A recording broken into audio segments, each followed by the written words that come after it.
In the quiet of the night, beyond the rustle of leaves and the turning of the earth, a dream floated upward. It shimmered in the blackness, silent, weightless, eternal. A dream of flight, of standing, not on soil, but on dust that remembered no footsteps. I am Ryan, and you're watching For All Mankind, and this is the story of Apollo, a dream that touched the moon and changed forever the way we see the sky above. We begin in the shadows of ambition and tragedy. Before men could fly to the moon, they had to dare to dream of reaching it. The Apollo program, named after the Greek god who drove the chariot of the sun, began not with triumph, but with loss. January 27th, 1967, Cape Kennedy. 3 astronauts, Gus Grissom, Ed White, Roger Chaffee, sat sealed inside their spacecraft.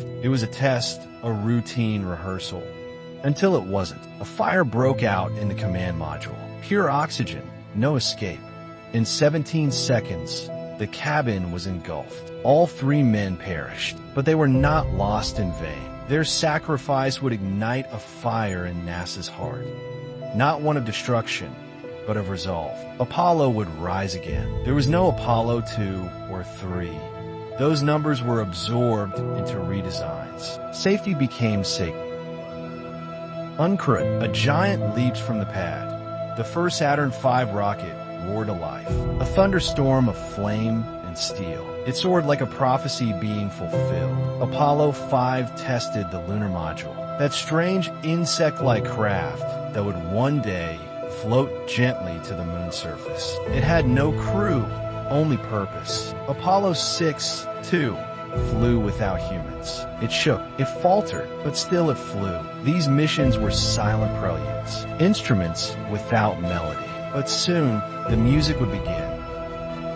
After fire came flight. Apollo 7 3 men, Wally Schirra, Don Isley, and Walt Cunningham, orbited the Earth for 11 days. They tested the redesigned command module, checked systems, sent back the first live TV broadcasts from space. No moon yet, but the path was being laid. One orbit at a time. December 1968. The year had been dark. War, protests, unrest. But then came a light. Frank Borman, Jim Lovell, Bill Anders. They left Earth's orbit and became the first humans to see the far side of the moon. They orbited the moon 10 times. And on Christmas Eve, they read from Genesis. We are now approaching lunar sunrise, and for all the people back on Earth, the crew of Apollo 8 has a message that we would like to send to you. In the beginning, God created the heaven and the earth. And the earth was without form and void, and darkness was upon the face of the deep. And the Spirit of God moved upon the face of the waters. And God said, "Let there be light." And there was light. And God saw the light, that it was good, and divided the light from the darkness.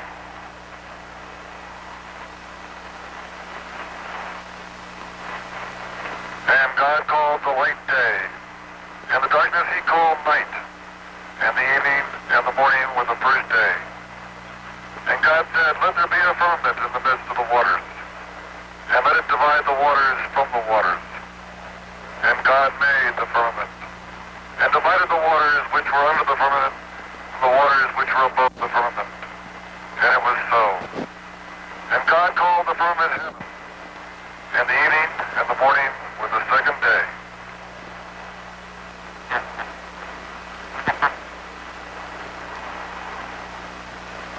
And God said, "Let the waters under the heaven be gathered together into one place, and let the dry land appear." And it was so. And God called the dry land earth, and the gathering together of the waters called he seas. And God saw that it was good. And from the crew of Apollo 8, we close with good night, good luck, a Merry Christmas, And God bless all of you on the good earth. Below them, the Earth, a fragile blue marble, rising above the gray lunar horizon. The first Earthrise, one of the most iconic images ever captured.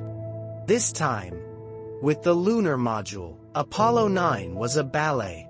The command module and lunar module separating, docking, rehearsing for the real descent to come. Rusty Schweikart stepped outside, floating alone in his new space suit. The first truly self-contained spacecraft ever worn. They went all the way, but did not land. Thomas Stafford, Gene Cernan, John Young. They flew the lunar module down to just 9 miles above the moon's surface. So close they could see shadows in the craters, but they did not touch down. They called their lander Snoopy, and joked about not accidentally landing. It was practice. The next time would be real.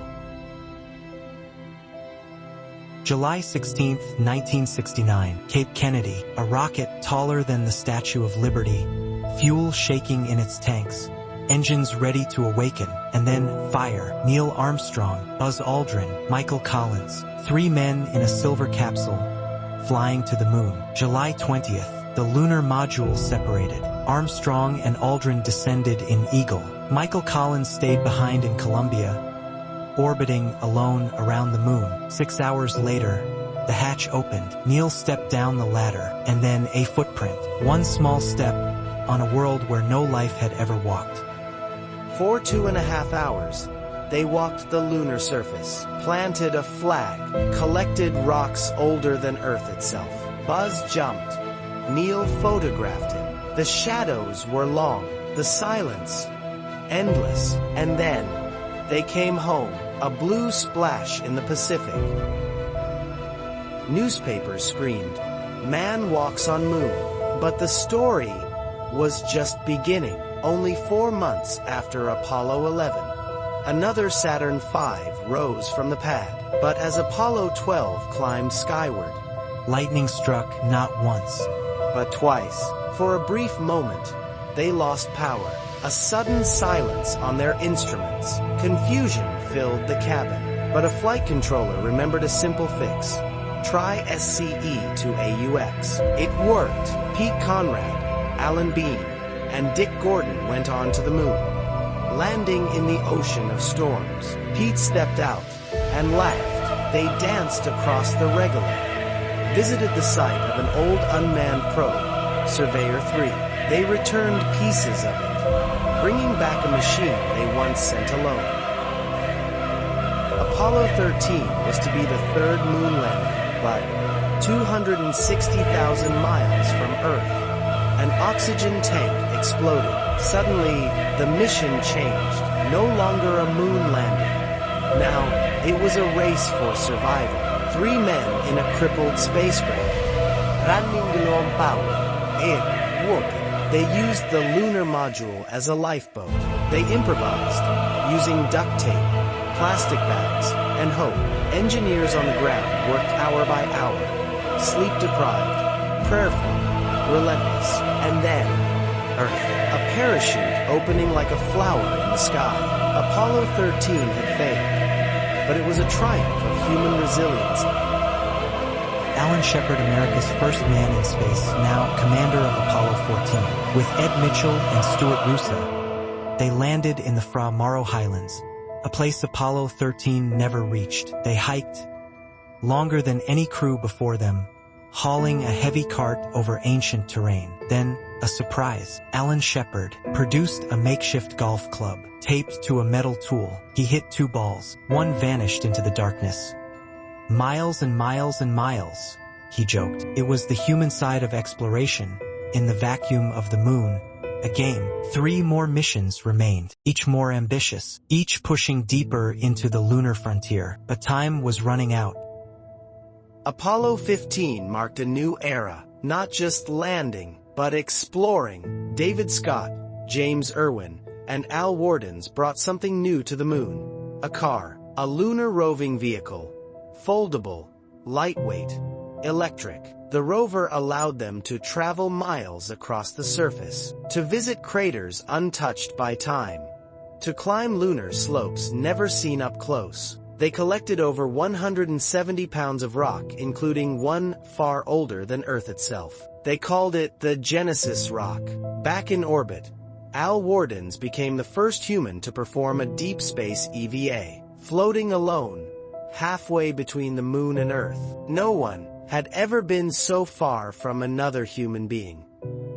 John Young and Charlie Duke landed in the Descartes Highlands, a rugged mountainous region of the moon. The terrain was harsh, but the science was rich. They bounced across the surface, bound by gravity only 1/6 of Earth's. Meanwhile, Ken Mattingly orbited above, taking photographs, conducting experiments, and, as he later joked, taking a very long solo road trip around the moon. Charlie Duke left a photograph of his family on the moon. It's still there today.